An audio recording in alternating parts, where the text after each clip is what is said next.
लेकिन बाइबल कहती है वो धार्मिकता को बनाने के लिए आया, वो धर्म बनाने के लिए नहीं आया। और वो पापियों को बचाने के लिए आया, पापियों को मारने के लिए नहीं आया। अगर आपका एक बेटा पापी हो जाए, आपका एक भाई पापी हो जाए, आप उसको मार देंगे या उसको सुधारेंगे? आप उससे नफरत करेंगे कि उसके पाप से नफरत करेंगे? इमेजिन करो, जिसको हम ये बोल के मार दें कि तूने हालेलुया का अपमान कर दिया, अब तुमको मार देंगे हम, तो वो बच्चा किसका? हम सभी कहते हैं ना, हम एक परमेश्वर की संतान हैं। इसका मतलब आपने अपने ही बाप का एक बेटा मार दिया और आप बोल रहे हो कि आप अपने बाप से प्यार करते हो। तब अमालेकी आकर रपीदीम में इजरायलियों से लड़ने लगे। मूसा ने यहोशू से कहा, हमारे लिए कई पुरुषों को चुनकर छांट ले और बाहर जाकर अमालेकियों से लड़। मैं कल परमेश्वर की लाठी हाथ में लिए हुए पहाड़ की चोटी पर खड़ा रहूंगा। मूसा इस आज्ञा के अनुसार यहोशू अमालेकियों से लड़ने लगा और मूसा, हारून और हूर पहाड़ की चोटी पर चढ़ गए। जब तक मूसा अपने हाथ उठाए रहता था तब तक तो इजराइल जीतता था, प्रबल होता था। जब जब मूसा उसे नीचे करता था तब तक अमालेक यानी उसका दुश्मन प्रबल होता था, जीतता था। पर जब मूसा के हाथ भर गए यानी थक गए, तब उन्होंने एक पत्थर लेकर मूसा के नीचे रख दिया और वह उस पर बैठ गया। और हारून और हूर एक एक साइड में उसके हाथों को संभालते रहे और उसके हाथ सूर्य डूबने तक स्थिर रहे। और यहोशू ने अनुचरों समेत अमालेकियों को तलवार के बल से हरा दिया। तब यहोवा ने मूसा से कहा, स्मरणार्थ इस बात को पुस्तक में लिख ले और यहोशू को सुना दे कि मैं आकाश के नीचे से अमालेक का स्मरण पूरी रीति से मिटा डालूंगा। तब मूसा ने एक वेदी बनाकर उसका नाम यहोवा निस्सी रखा। ऊंची आवाज से बोलो आमीन। 16 आयत पढ़ेंगे। और कहा, यहोवा ने शपथ खाई है कि यहोवा अमालेकियों से पीढ़ियों तक लड़ाई करता रहेगा। फिर से पढ़ेंगे 8 आयत को।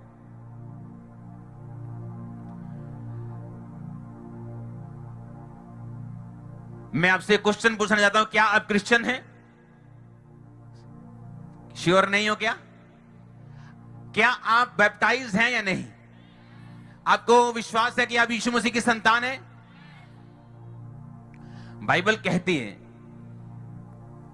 कि जब अमालेकी परमेश्वर के लोगों से लड़ने लगे तब लड़ाइयां होती थी तलवार वाली, अब नहीं होती, क्योंकि यीशु मसीह ने कहा, अब तुम्हारा युद्ध मांस और लहू से नहीं। यीशु मसीह का वंश जीवित रहे और बचा रहे, इसीलिए तलवार से लड़ाई करना अलाउ था। लेकिन जब यीशु मसीह आ गए, उद्धार करता आ गया, तो लड़ाइयां बंद हुई। यीशु मसीह ने कहा, अब तुम्हारा युद्ध मांस लहू से नहीं बल्कि अंधकार की शक्तियों से, शैतान से है। हाँ या ना? बाइबल कहती, मूसा को परमेश्वर ने कहा, मूसा जाकर लड़। और मूसा ने यहोशू को कहा, जा और अपने लोगों को ले जा और लड़ जाके। और बाइबल कहती, परमेश्वर ने उनसे कहा, जाओ और लड़ो। और मूसा कहता, तू लड़ और मैं जाकर पहाड़ पर रहूंगा और चोटी लिए, उसकी लाठी लिए हुए पहाड़ की चोटी पे रहूंगा। और बाइबल कहती, मूसा गया और अपने हाथों को उठाकर प्रार्थना करता रहा। और जब तक मूसा के हाथ ऊंचे रहते थे, इजराइल जीतता था। जब मूसा थक जाता था और हाथ नीचे कर लेता था, तो इजराइल हारना शुरू कर देता था। मैंने आपसे एक क्वेश्चन किया था, क्या आप क्रिश्चियन हैं? तो मूसा भी क्रिश्चियन था, यानी यहूदी था, यानी मसीही था, यानी यहोवा को मानने वाला था। हाँ या ना? तो परमेश्वर को ऐसा नहीं करना चाहिए था क्या कि मूसा तो परमेश्वर का दास है, मूसा तो परमेश्वर का प्रोफेट है, मूसा तो परमेश्वर का जन है, उसका खास ऐसा व्यक्ति है, ऐसा परमेश्वर का जन है जिसने लाखों लोगों को छुटकारे का वो कारण बन गया और जेन्युइन परमेश्वर का दास है। लेकिन बाइबल कहती है, जब उसके भी हाथ नीचे हुए तो इजरायली हारने लगे। और आज क्रिश्चियन लोग सोचते हैं कि मैं परमेश्वर का दास हूं, मैं परमेश्वर की दासी हूं, मैं परमेश्वर का सारा दिन काम करता हूं, मैं तो उसका सिंगर हूं, मैं तो उसका ढोलकी वाला हूं, मैं तो उसका टाइगर हूं, तो मुझे परमेश्वर क्यों ना जिताएगा? लेकिन बाइबल कहती, जब मूसा जैसे के भी हाथ नीचे हुए तो इजरायली हारने लग गए।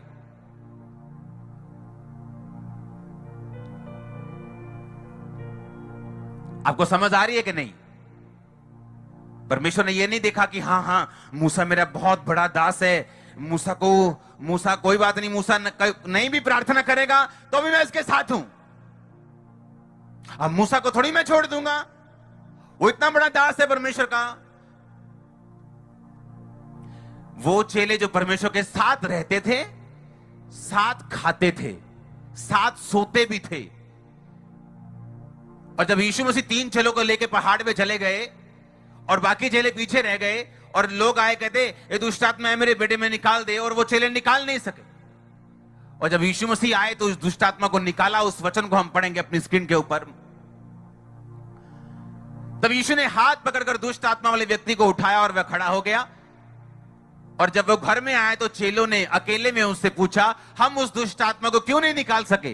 यीशु मसीह ने कहा, यह जाति बिना प्रार्थना और किसी उपाय से नहीं निकलती।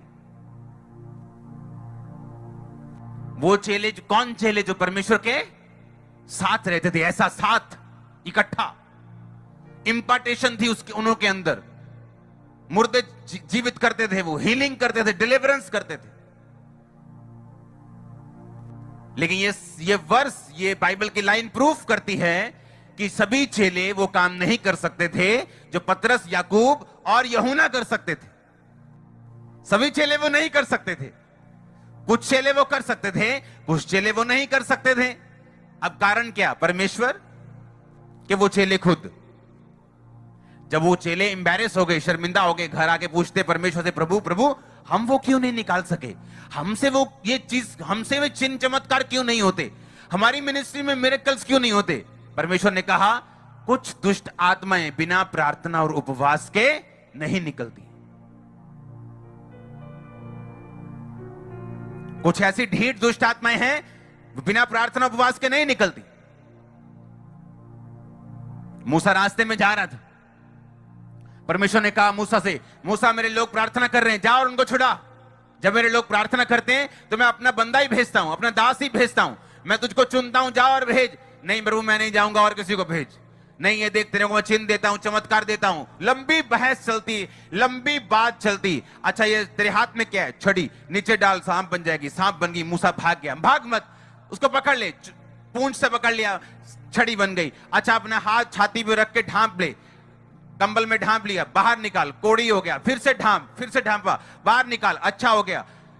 परमेश्वर ने उसे कितनी देर तक निशानियां दी कि ये निशानियां लेके जा, मैं तेरे साथ हूं, लोग तेरा विश्वास करेंगे। सारी निशानियां लेके बोलता है, प्रभु मैं नहीं जाना, मेरा मुंह थत्था है, कहता मैं बोल नहीं सकता प्रभु, कहता दीदी दूधू करूंगा तो राजा मेरा मजाक उड़ाएगा। परमेश्वर ने कहा, थत्था किसने बनाया तुझे? बहरा किसने बनाया? मैंने बनाया, चिंता मत कर। परमेश्वर ने यह नहीं कहा ठीक है मैं तेरा थत्थापन ठीक करता हूं। जब वो काम लेता है वो कहता है इसी दर्द के साथ जा, इसी बुखार के साथ जा, इसी गरीबी के साथ, इसी चैलेंज के साथ जा, मैं तेरे साथ हूं, मैं तुझे आजाद भी करूंगा। ओह, अब मूसा चला गया। सुनो, इतनी लंबी बहस के बाद, इतनी पावर देने के बाद, इतनी इंपार्टेशन देने के बाद, इतना लंबा काम करने के बाद परमेश्वर बोलता ठीक है तू नहीं जाता तो अपने भाई को ले जा। वो तू थत्था है ना, तेरा भाई थोड़ी थत्था है, तो अपने भाई से थत्थेपन में तू करना और तेरा भाई आगे प्रॉपर बात करेगा। कहता ठीक है मैं चलता हूं। बाइबल कहती जब उसने अपने ससुर को बताया कि मैं जा रहा हूं अपने भाइयों की सुधि लेने के लिए उनको, कि मैं जिंदा है कि मर गए, ससुर कहता जा। रास्ते में बाइबल कहती है परमेश्वर ने मूसा को मारना चाहा, खत्म करना चाहा, उसकी जान लेना चाहा, उसकी डेथ करना चाहा। कारण क्या था पता है? क्या कारण था? कि मूसा ने अपने बेटे का खतना नहीं किया था। पुराने टाइम में खतना चलता था, अब नहीं। सुनो मेरी बात, परमेश्वर ने शैतान को मूर्ख बनाया है।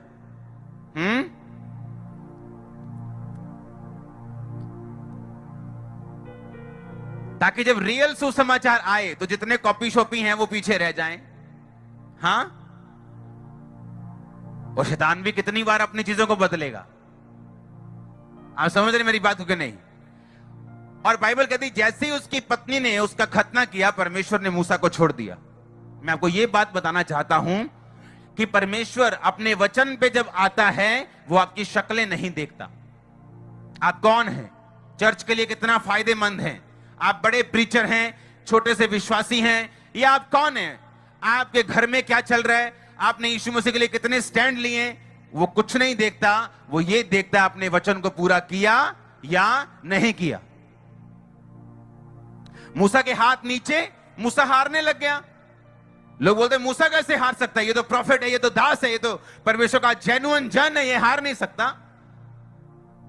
लेकिन बाइबल कहती मूसा हारने लगा और उन्होंने प्लानिंग की, हम क्या करें, हम ऐसा करते हैं, एक तू इधर खड़ा हो जा, इसको पत्थर पे बिठाते, एक तू इधर खड़ा हो जा, हम इसके हाथ को सहारा देते ताकि इसके हाथ ऊपर रहे।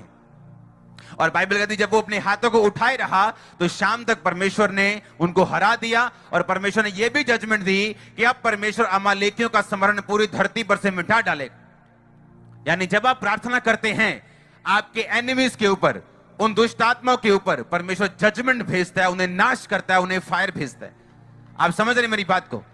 जब आप प्रार्थना करते हैं, परमेश्वर आपके एनिमीज के ऊपर जजमेंट भेजता है। आप नहीं भेजते, परमेश्वर भेजता है। वो आपको आजाद करता है। वो लोग जो आपके जान के दुश्मन हैं, खुद फंस जाते हैं अपने ही चालों। वो चीज जो वो आपको नष्ट करना चाहती, खुद नष्ट हो जाती। लेकिन परमेश्वर ये नहीं देखता आप 10 साल से मसीही हैं या आप 40 साल से चर्च जा रहे हैं। वो ये देखता है आपकी लाइफ प्रेयर वाली है या नहीं। मूसा की जिंदगी प्रार्थना वाली थी या नहीं? उस समय नहीं थी तो हारने लगे, जब थी तो जीतने लगे। परमेश्वर ने ये नहीं देखा मैंने कितनी मेहनत की है मूसा के ऊपर, मैंने इतनी लंबी बहस की है मूसा के ऊपर, कितनी मेहनत की है, इसको चिन्ह चमत्कार दिए। कोई बात नहीं, अगर एक कमी है तो कोई प्रॉब्लम नहीं, इसको मैं भेजूंगा, इसकी कमी दूर कर लूंगा। बाइबल कहती रास्ते में परमेश्वर ने मूसा को मारना चाहा और उसकी पत्नी को जब ये बात मालूम हुई तो उसने फटाफट अपने बेटे का खतना किया और कहा तू लहू बहाने वाला पति है। अपने पड़ोसी को बोलो कोई पक्षपात नहीं। बोलो परमेश्वर मुंह देखकर न्याय नहीं करता। फिर से बोलो अपने पड़ोसी को, बोलो कोई पक्षपात नहीं। आमीन। आप मेरी बात समझ रहे कि नहीं? परमेश्वर ने नहीं देखा कि ये मूसा है, उसने देखा कि प्रार्थनाएं हो रही हैं या नहीं। जब आप प्रेयर्स करते हैं, पावर्स आपकी लाइफ में बढ़ती हैं परमेश्वर की। उन्हीं पावर से आप शैतान को डांटते हैं, उन्हीं पावर से आप डिप्रेशन से ओवरकम करते हैं, उसी पावर से आप शैतान के बंधनों को तोड़ते हैं।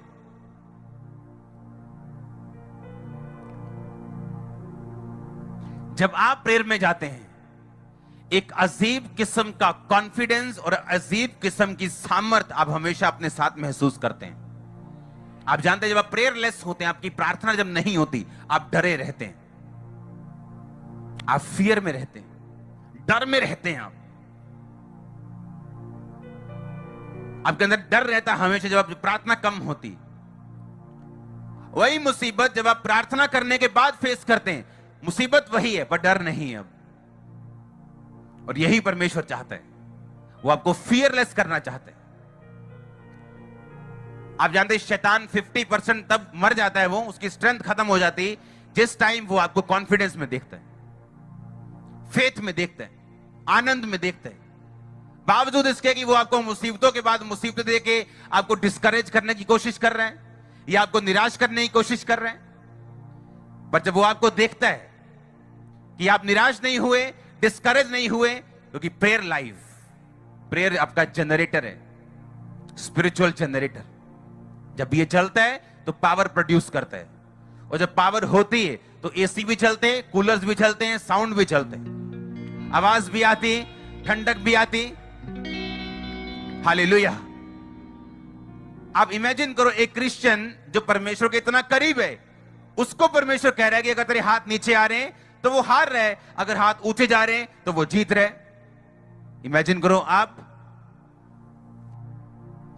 क्या आप बिना प्रार्थना जीत जाएंगे?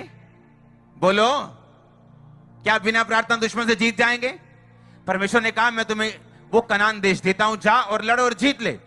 उसने ये नहीं कहा बैठा रहे और रिलैक्स कर, कोई बात नहीं, सब कुछ अपने आप हो जाएगा। उसने कहा जा और उन्हें जीत, लेकिन मैं उन्हें तेरे हाथों में देता हूं, लेकिन लड़ना तेरी जिम्मेवारी होगी।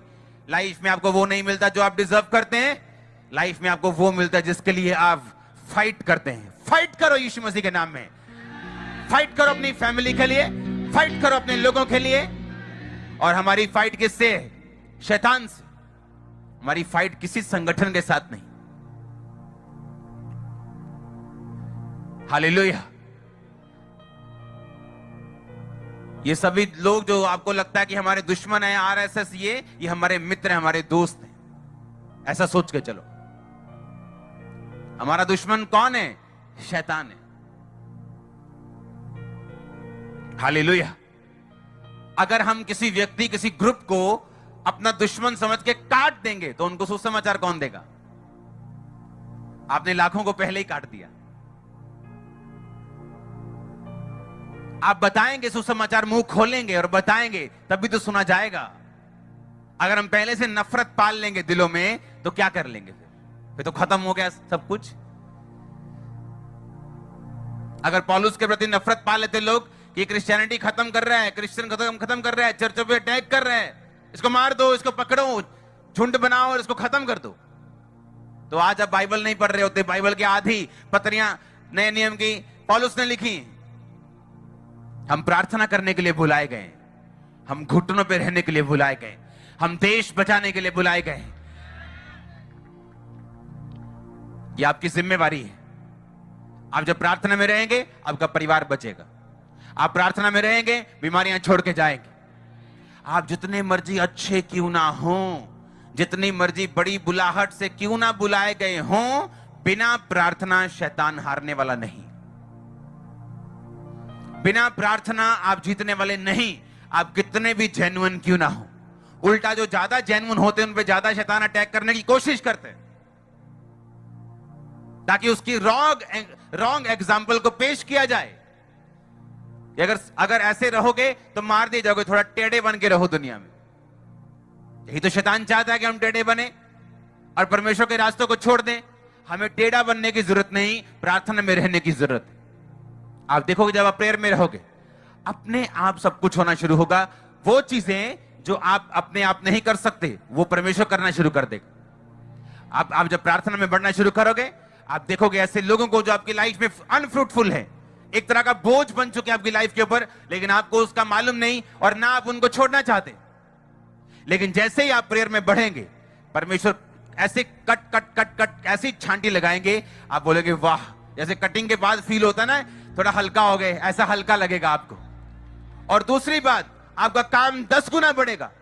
आप समझ रहे मेरी बात को? आपकी ब्लेसिंग 10 गुना बढ़ेगी। परमेश्वर नहीं चाहता फालतू चीजें आपके साथ हों, क्योंकि वो आपका दोस्त है, वो आपका बाप है। लेकिन कैसे होगा? मूसा की लाइफ में बिना प्रार्थना नहीं हुआ, आपकी लाइफ में हो जाएगा। मूसा की लाइफ में बिना वचन माने नहीं हुआ, आपकी लाइफ में हो जाएगा। इधर आप करोड़ों रुपया परमेश्वर को देके हटें और उधर व्यभिचार करें, वो करोड़ों भूल जाएगा और दूतों को बोलेगा लाला डंडा फाड़ ला इन्हों। मैं सीरियसली बोल रहा हूं। और आप बोलोगे मैं अभी तो बो के आया हूं। लेकिन बाइबल कहती है जब आप बीज बोते हैं तो शैतान उसे चुराने की कोशिश करते हैं। और बाइबल कहती है जब आप बीज बोते हैं तो किसान जब बीज बोता है वो घर जाके रेस्ट करने नहीं चलता, बीज बो दिया बस अपने आप हो जाएगा। वो उसे पानी देता है, उसे चेक करता है, खाद करता है, दवाई देता है, उसे फलता हुआ देखता है, फिर पानी देता है और फिर वो फल लेके आता है। और वो भी तब जब धीरज के साथ उस बीज की रक्षा की जाए। प्रार्थना आपका बीज है, पैसा बोना आपका बीज है, फास्टिंग करना बीज है, परमेश्वर में मेहनत करना आपका बीज है। लेकिन फल वो तभी लेके आएगा जब धीरज के साथ आप उसकी रक्षा करेंगे। और बाइबल कहती परमेश्वर ने कहा तुमने मुझे नहीं चुना, मैंने तुम्हें चुना और ठहराया कि तू फल लेके आए, तेरा फल बना रहे। वो चाहता वो फल आपके बच्चे खाएं। हाँ, वो धार्मिकता का फल जो आपकी लाइफ में आने वाला ब्लेसिंग का, आपके बच्चे उसका असर लेने वाले यीशु मसीह के नाम में। लेकिन पॉसिबल कैसे होगा? अगर मूसा की लाइफ में नहीं हुआ तो हमारी लाइफ में कैसे होगा? अगर वो जो परमेश्वर का दर्शन देखकर, झाड़ी में परमेश्वर की याद को देखकर बुलाया गया, अगर उसको परमेश्वर ने नहीं छोड़ा, जब उसने वचन से हटा, तो वो हमें वचन के बाहर वो कैसे आशीषित करेगा? हालेलुया।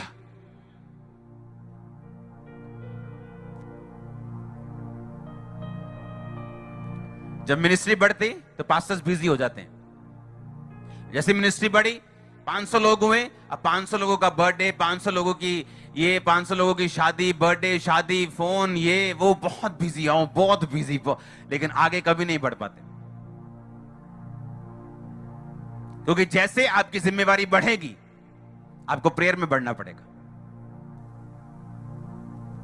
आपको परमेश्वर की गहराई में बढ़ना पड़ेगा, उसकी ग्रेस में बढ़ना पड़ेगा।